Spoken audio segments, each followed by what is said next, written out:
श्री स्वामी समर्थ. हिंदू धर्मात पौर्णिमा तिथीला विशेष महत्त्व आहे. पंचांगानुसार प्रत्येक महिन्यात एक अमावस्या आणि एक पौर्णिमा तिथी येते.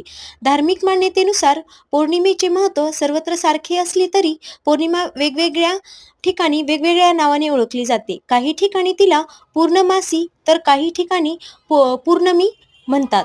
या पौर्णिमेच्या दिवशी स्नानाला आणि दानाला विशेष महत्त्व आहे.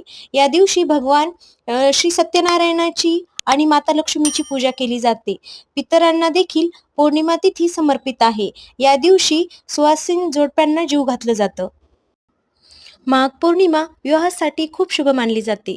ही पौर्णिमा 23 फेब्रुवारी रोजी दुपारी 3:33 सुरू होते, तर 24 फेब्रुवारी रोजी सायंकाळी 5:59 आहे.